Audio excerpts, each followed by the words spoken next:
Welcome to Rupp Pfalzgraf's Empire State Entrepreneurs and Business Law Podcast. This podcast promises to be a great forum for us to talk about relevant issues for our entrepreneur and business owner clients throughout New York. My name is David Pfalzgraf, and I'm the managing partner of Rupp Pfalzgraf, a full-service law firm headquartered right here in downtown Buffalo in the historic Liberty Building, where we've been for all 23 years of the firm's existence. And I'm really lucky to be doing this podcast from a studio at Incept. One of our great business partners do a terrific job at helping my firm with a ton of different marketing issues.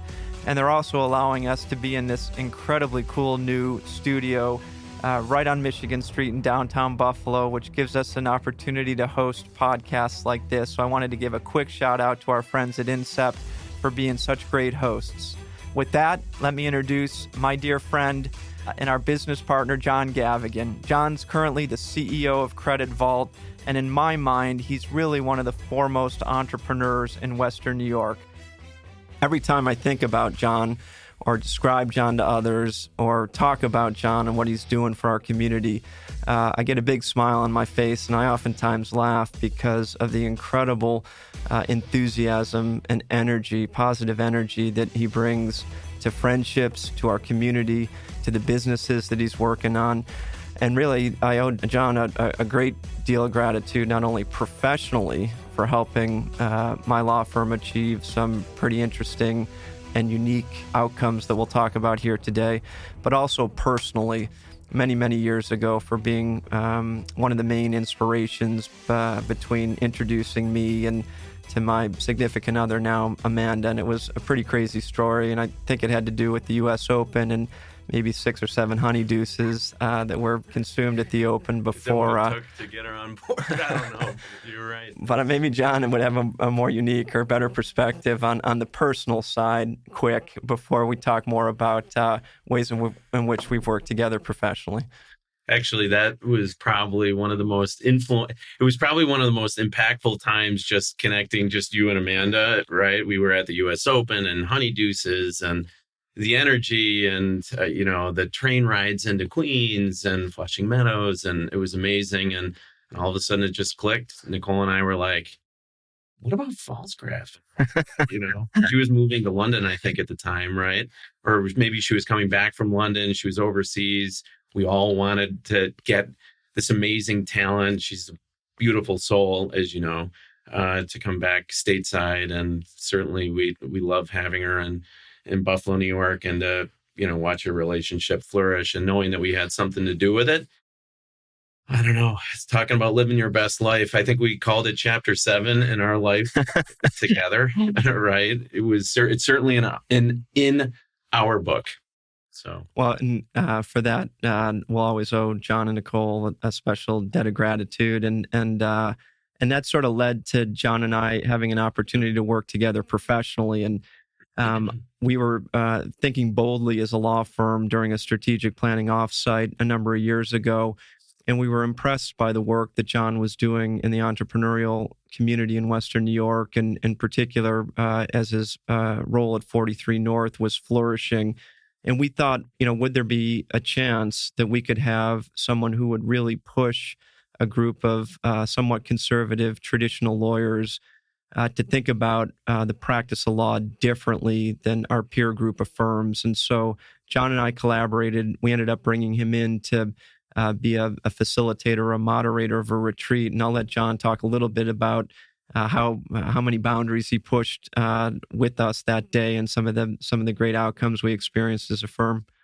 Yeah, that actually, life just seems to be made up of a series of moments, right? And those become memories, and hopefully the limestone in your own quarry. But that day was one of my favorite days, because at the time, when we were trying to energize the community around venture and the startup community and the power of entrepreneurism and scalable entrepreneurism, that wasn't a part of our, business culture here in Western New York. I give a lot of credit to guys like Jordy Levy and Ron Schreiber and the people at Launch. And there was a nascent group at that point that was really involved in the startup community and building a culture of entrepreneurship here.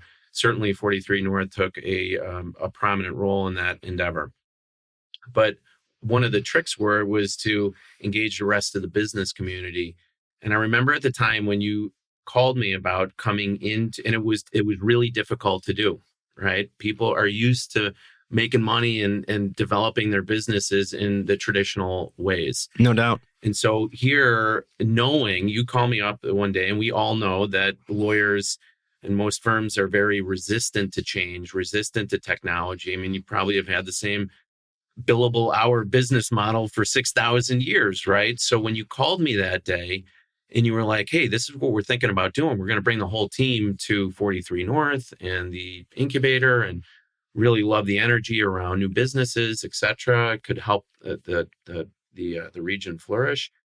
And we'd like to do this Shark Tank style thing. And what we'll do is break into 4 groups, our firm into 4 groups, and they'll each design their own company. And then they'll select a representative to pitch it. And then, I was lucky enough to be one of the sharks, so to speak. Hopefully I wasn't too difficult. But we had some difficult people on that panel. So we're all listening. And I was so impressed by it. I was like, this is exactly the type of energy we need from the business community here to think about entrepreneurship and innovation in a whole new way. The ability to disrupt technologies and legacy work processes to flourish and to add competitive advantages and competitive moats in their own businesses. Things are moving way too quickly now. So unless you're moving at the state of change, you run the risk of losing what you have. So we do this thing. And I remember this was such an interesting moment. We all take a vote, right? We all ask the questions and they deliver the pitches and they were phenomenal. And the end result, I believe you guys wanted to open a distillery, a beer distillery, right? Which is amazing because that was a huge part of our entrepreneurship back in the turn of the century before Prohibition, right?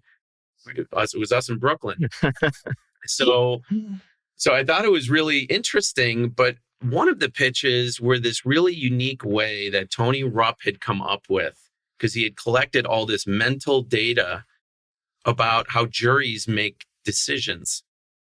And so one of his strengths in your firm, if I remember correctly, was his ability to select juries and knowing when to use his, I think it was voir dires, if I remember correctly, right? Am I correct? Peremptory challenges, right? Challenges. Excuse me, my JD is lagging.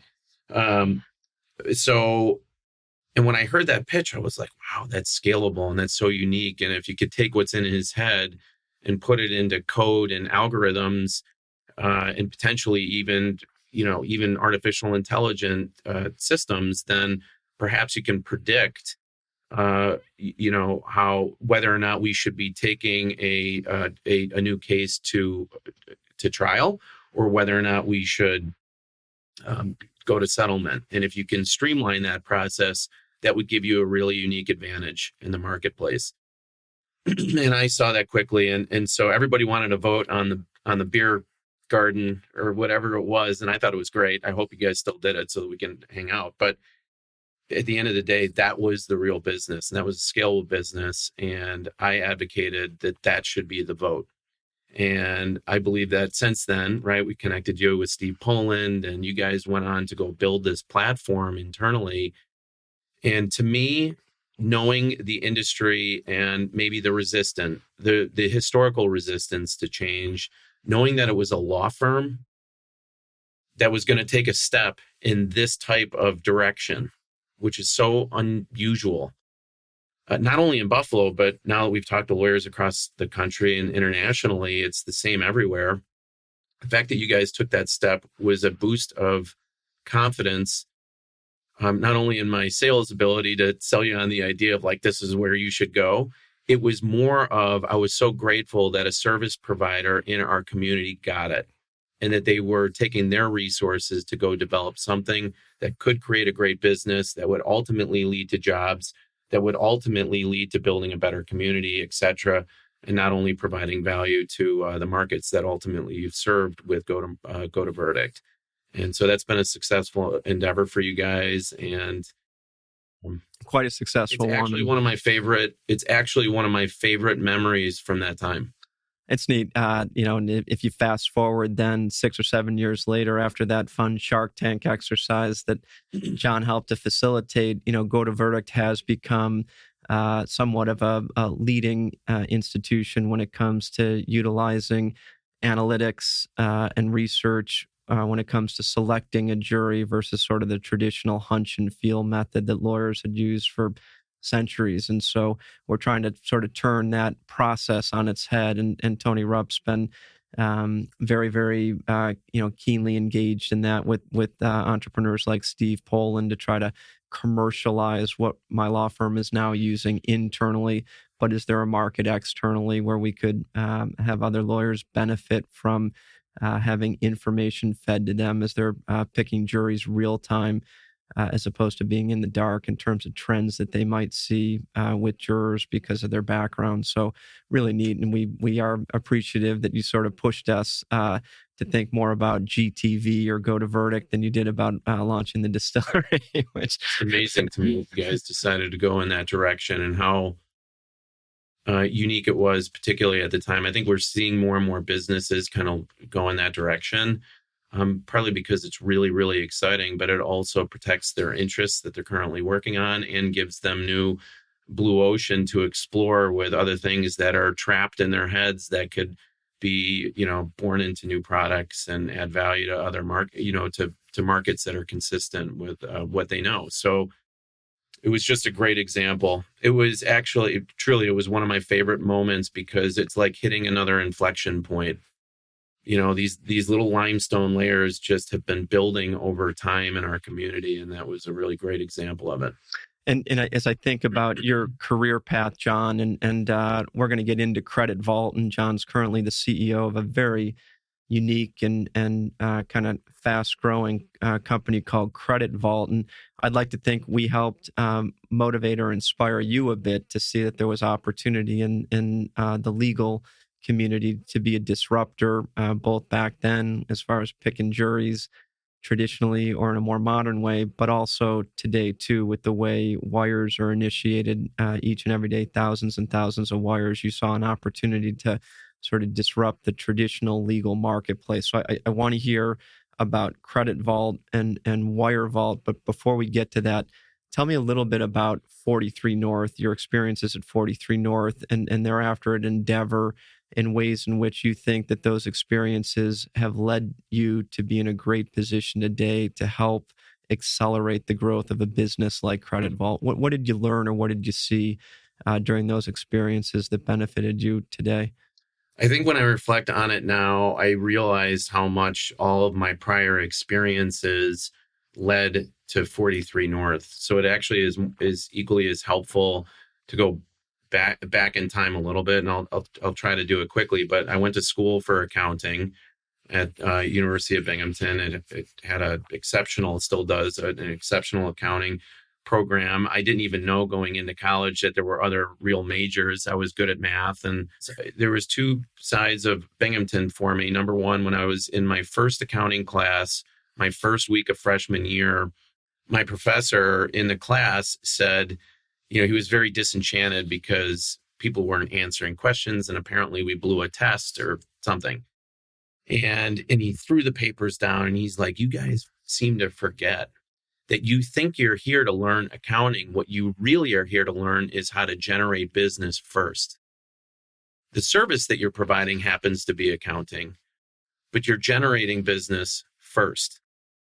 And that was a great lesson to me, that we can be highly skilled in certain areas, but unless you know how to take your product, whether it's service or technology or whatever, to market, that's really important. I think it's important for lawyers to understand it, and architects and anybody in the service field. We have to get product to market, right? Because money and revenue and adding value to your employees and your markets is what sustains the business over a long period of time, right? So I learned how to be an accountant, and I learned that really important lesson early.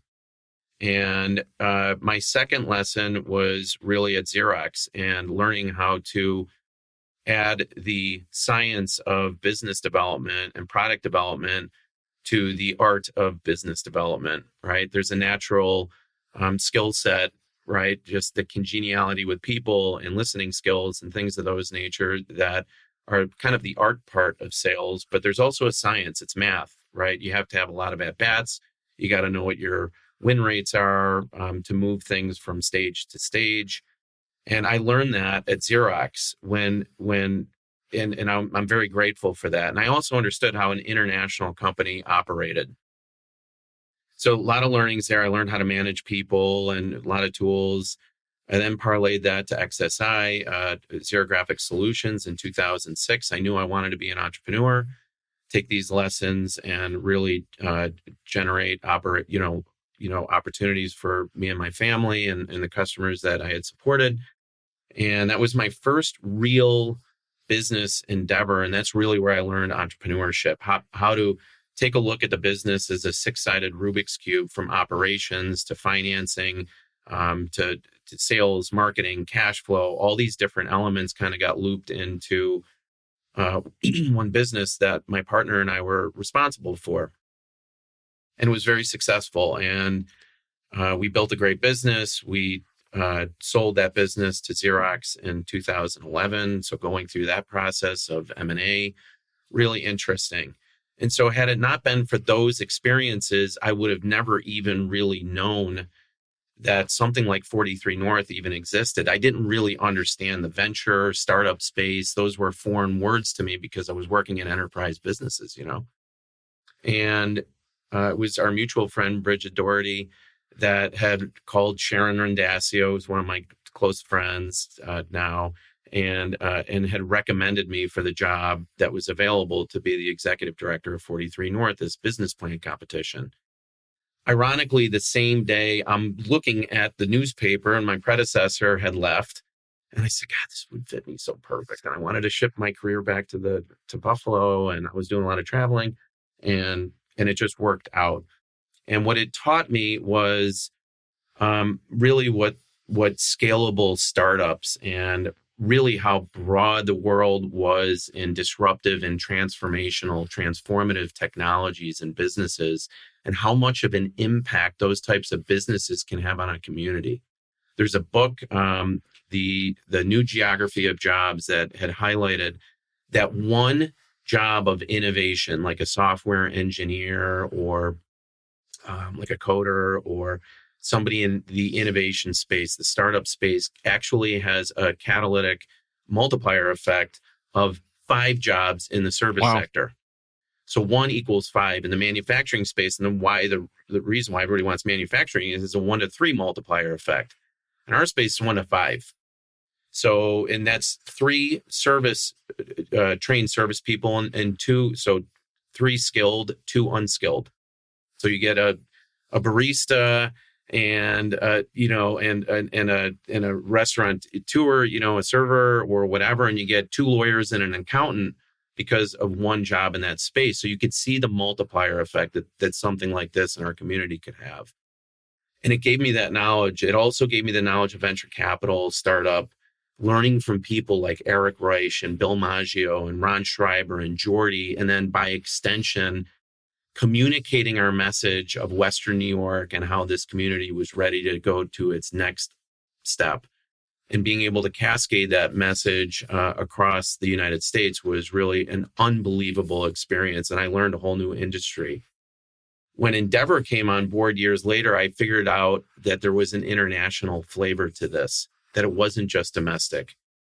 And now the world has shrunk to this big. I have currently in my role, I have team members all across the United States. I have 7 in Buffalo, 7 team members in Buffalo now. We have multiple investors, and one of our board members is here as well. So we've got a great core team here in Western New York, the community I absolutely love the most, aside from my own household. And but knowing how to work with an international team and always being able to identify new talent and channels to address the markets we want to and to capitalize on the opportunities that we have, that becomes vital. and the world is shrinking. Technology has enabled that. And regardless of all the challenges in the world, there's always opportunities for entrepreneurs to take it to another level. When you look back at your experience at 43 North and Endeavor and working with some just amazing people, you've mentioned some of their names already, but tell me what qualities or attributes did you quickly see were important when it came to an entrepreneur and his or her level of success? What some of the the great results that 43 North has provided for our community. ACV comes to mind, but there were plenty of others as well, or Endeavor. What themes or what sort of characteristics or attributes did you see in these entrepreneurs who were building these companies and putting a stake in the ground in Western New York? Probably, quite candidly, probably not so different than the talent that you're looking for at Rupp Pfalzgraf, right? It boils down to, at least to me, competence and commitment. I think there's a different layer. There's a different layer of, like, as I define commitment, there may be a different layer to that because you need the resiliency and the temperament, because it can be day to day, week to week. I've been doing, I've been the CEO of CrediVault for 18 months. I was an advisor to the company prior to that.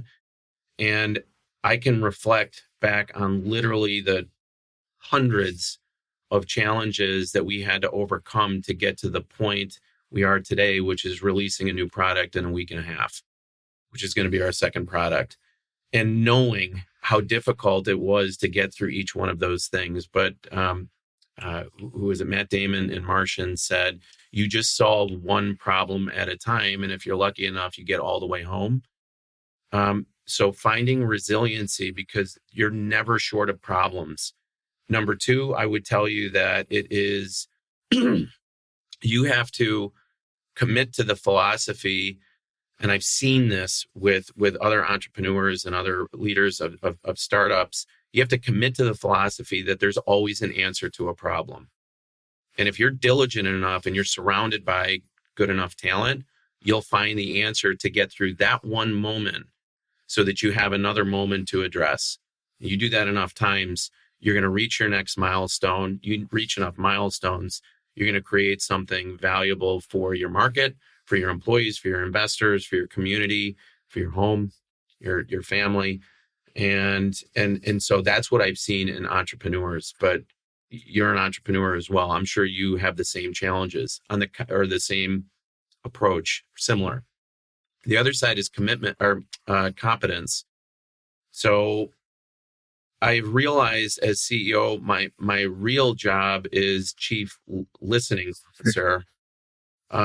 Is actually one of the most vital things. And I've learned this by watching other successful entrepreneurs. I have this internal philosophy that I no longer have to have the right answers, but I better be one of the better ones to ask the right questions. So I spend a lot of time formulating the right question in the simplest form. And it's a very hard exercise to execute well. I've assembled the 98 Yankees on CrediVault. That is no joke.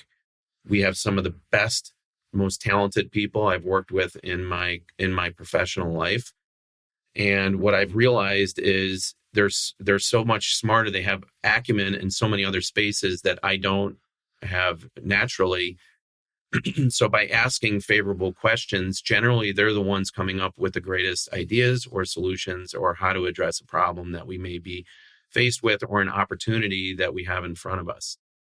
And so I learned those skills from unbelievable mentors, and I mentioned just a few. The other thing that is really part of the commitment side, I'm just shifting back real quick, is operational execution. And something at 43 North that became very apparent to me, it was based on my experiences at XSI, but I had begun to realize that people can be driven by outputs, right? I want this amount of revenue, and that becomes the ethos, and it's important to have goals. But without a commitment to execution, and a commitment to the inputs that lead to outputs, then you'll never achieve them. So really the magic sauce or the secret sauce is really being very diligent about the inputs that lead to, I've had investors ask me, well, what's your exit strategy? That's an output. We're going to have so many exit strategies for CrediVault, it'll be silly.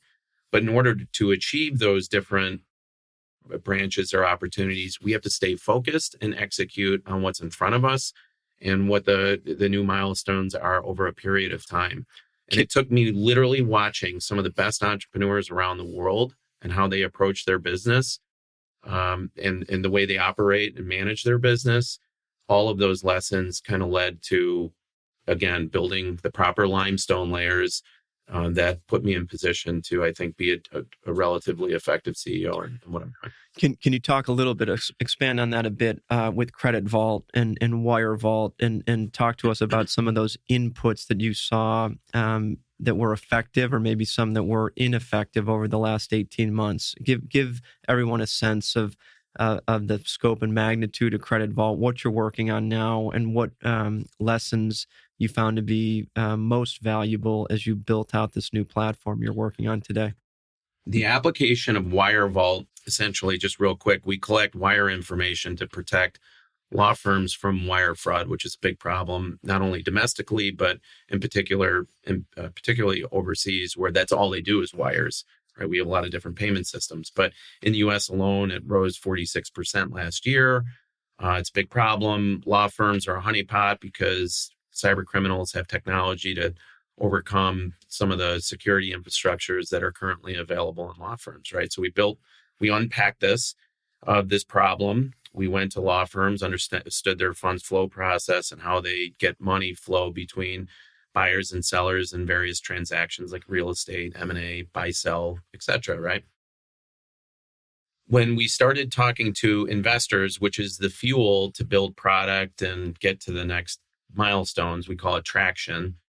It was amazing to me how many of the investors were actually saying, look at all these other use cases for this. You got title, you got logistics, you've got pension, you've got trust, you've got all these different things, 3PL. And what I would remind them is, we need to execute what we need to execute right in front of us. Yes, this is blue ocean, but how much time do you spend on exploring what we call shiny toys as opposed to capitalizing on what you've built right in front of you? And sometimes you can get distracted by too many opportunities without actually focusing and executing on the things that are going to lead to enough traction, lead to enough capital, both in the financing and earned revenue side, to get you to another position where then you can begin to scale and branch out into new markets, right? And I think that that's a common mistake that many newer entrepreneurs, they just see so many opportunities and they want to tackle them all. I think about my kids are really into the Marvel movies, and and I remember watching this one where it was all the Marvel characters. It was great.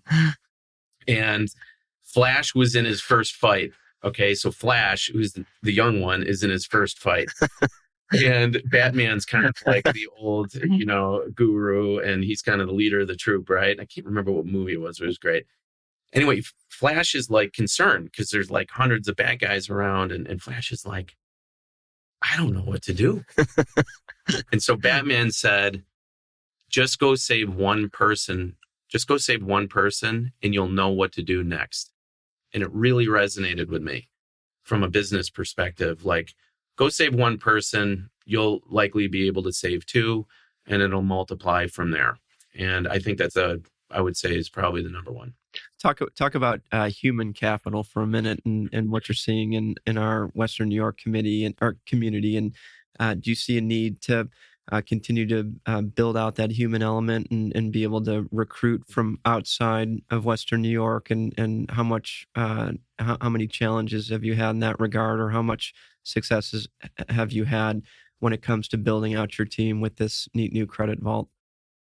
Yeah, we're fortunate that we have an international team, which is really helpful because it also positions us for scale internationally, right? There's plenty of markets and applications that we could take our technologies to and new markets, et cetera. But talent is everything. As I said before, it's like, I know, like, for example, Holly Hubert is our Chief Information Security Officer. She spent 25 years as a leader in the FBI. She ran crime and cybersecurity. She managed 250 people. Like, love Holly. Holly's unbelievable, right? Joe Peters was really the first person that brought blockchain to Buffalo. He's got 10 years of blockchain experience. He evangelized Ethereum at the time, so much so that, hundreds of people in our incubator got their first crypto wallets back in 2015 and 16 because of Joe's knowledge and his ability to communicate the advantages and security surrounding blockchain applications. And so that minted multiple net new, and I want to say like in the hundreds of net new millionaires, right? Those collaborations. Those people went on to go create other businesses. Those people went to go work for innovative startups or businesses that were innovating. So everybody's technical skills, experiences, desire to be around other innovative and talented people, it took everybody's game to the next level. Our talent pool today is the best it's ever been. That's great to hear. Without a doubt. And now I have visuals of what it looks like in other communities around the world. Most people don't know that Buffalo is now ranked in the top 70 emerging startup ecosystems in the world, which puts us in the top 100. This didn't exist 10 years ago. So we can look backwards and say, here are all the inputs that went into creating that. But the real thing is, what are we going to do next? It's not about where we came from. It's now about where we're going. What does version 2 of our startup community really look like? Talent is a big part of it. We have a great foundation of talent here in Western New York.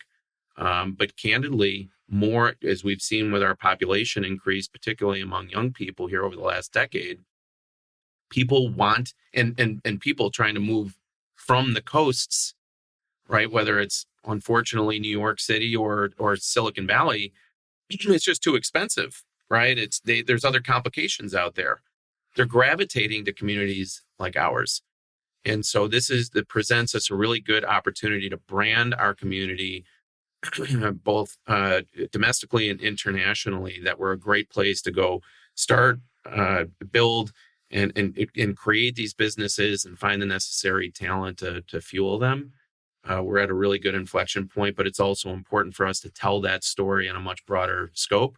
So we continue to attract the greatest talent here. And I would tell you, now that we've seen a more diverse community, in multiple different neighborhoods around our urban populations, man, that is just adding a whole new flavor to our community that is just making it vibrant, whether it's the restaurants we eat in, whether it's the retail experiences we have, whether it's the perspectives that they're bringing from other, life experiences.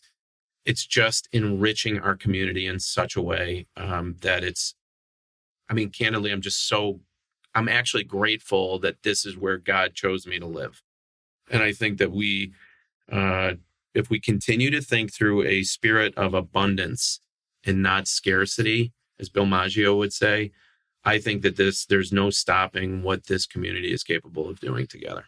Oh, that's great to hear. That's inspiring, John. And I think as I think about trying to build a law firm, I do think about the potential that we have and what steps do we need to take as leaders to try to maximize that potential. And the way you describe that as sort of our for our community as a whole is motivating. It's inspiring. I think we can all do our part to help accelerate that development within our community. So we need people like you launching these businesses and having mentors that are out there. And on that note, I know you've had some great role models and mentors.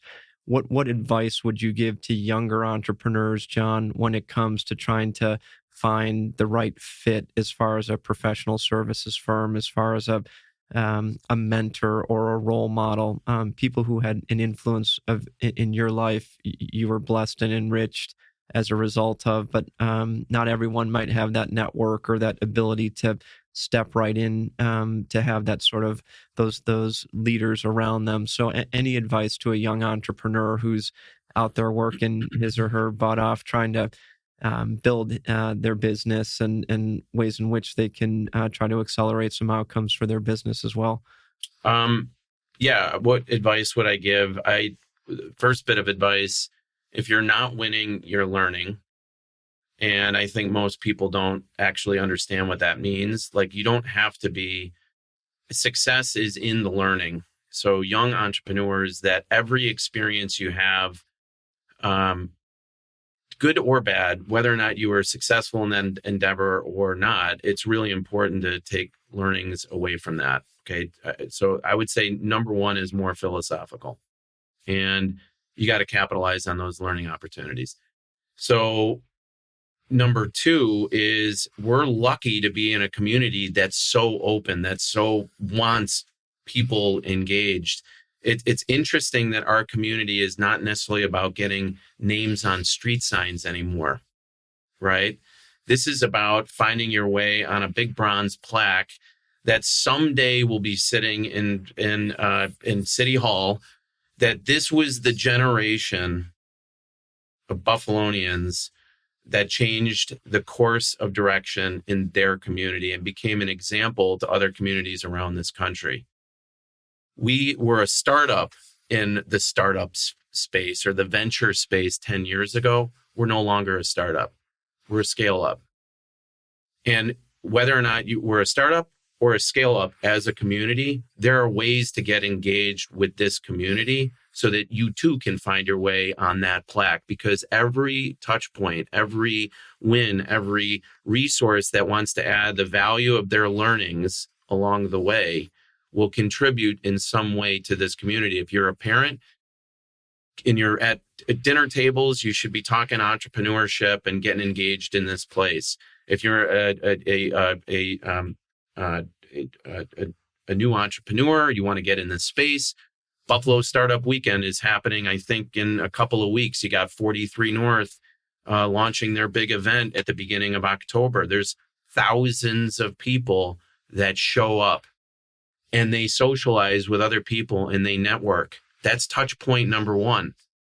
And you're going to meet one person that's going to give you a card and say, engage with me, right? And then you're going to find Jack Greco's Buffalo Bridge article, and you're going to start learning, and here are the different jobs, and here are the different opportunities available, and you're going to see all this stuff, right? But unless you're the one that takes the step off the curb, no one's coming to find you. You got to kind of find this, but it's wide open. There's calendar events on every single startup platform, from Launch New York to 43 North to the Buffalo Angels, the Rochester Angels, University of Buffalo, Blackstone, Endeavor's thing. There's opportunities literally endless at Seneca One Tower, where I just go into the elevator, you'll see a whole list of calendar events. But most people it's kind of like what Kennedy said, and not ask, don't ask what you can do for your country, ask what you can do for your country, right? Same thing. Just step off the curb, right, and you'll find somebody, right? But you got to put yourself out. You got to put yourself out there. It's like anything else. You got to be willing to step off the curb. I like that reference. We're scale up right now. So it's scale up. It requires even more resources, right? And more touch points. This is our service providers. It's our financial capital to fuel these businesses. So these are investors. It's customers. One of the biggest things that I've always said that our community can do is be the first customer, be the pilot for new innovations. We all support each other.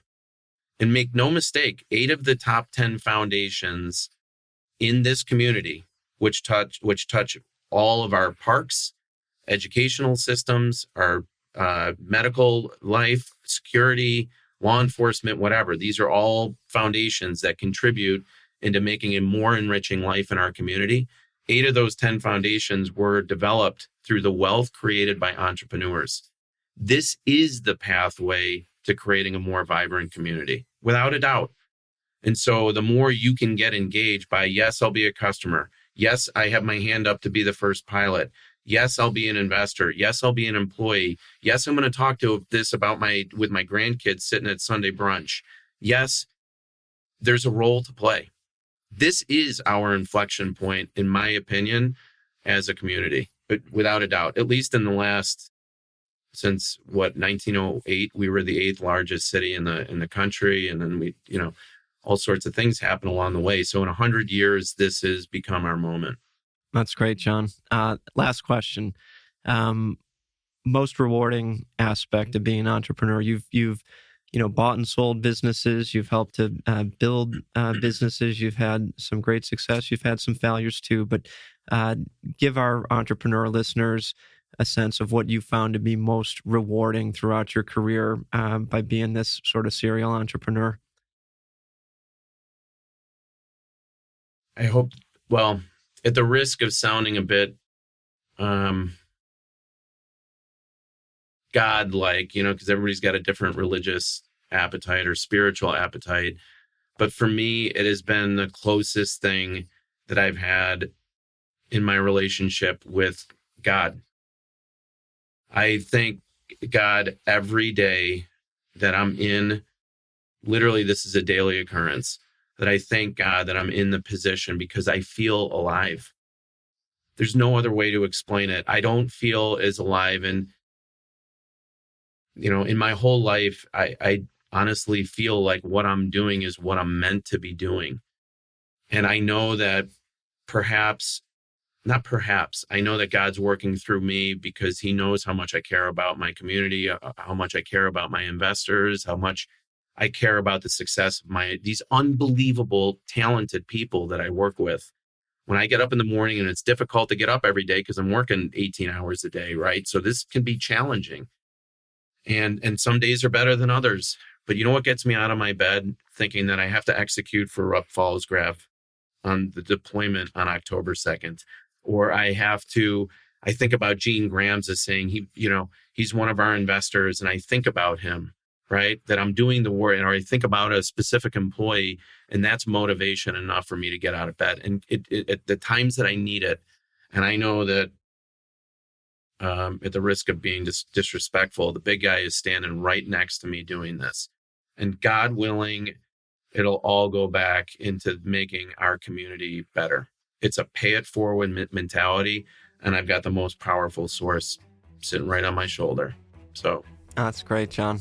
Thank you for that talk and for that those inspiring words, and hopefully all of our listeners can take some things out of this podcast today and try to pay it forward to benefit our community, and as you've done over the years. So can't begin to thank you enough. I got a little swag for you. You give me a lot of grief at times about wearing the brand fuel, and so I thought I'd bring a little brand fuel for you. And I love that hat, but I really like the shirt.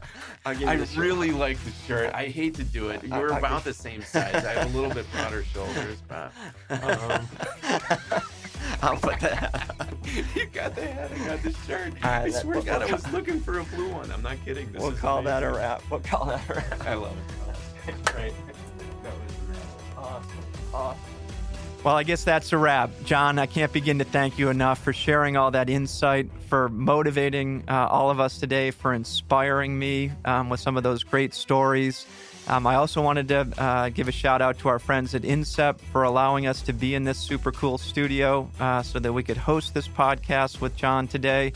And if any of entrepreneurs listening today or business owners throughout New York have any follow-up questions, or if we piqued your interest in any way, please go to our website, ruppfalzgraf.com. You can see it right here.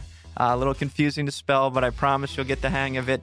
And feel free to give me a call anytime, and I'd be happy to consult with you about any of the issues that you're facing today. Thanks again.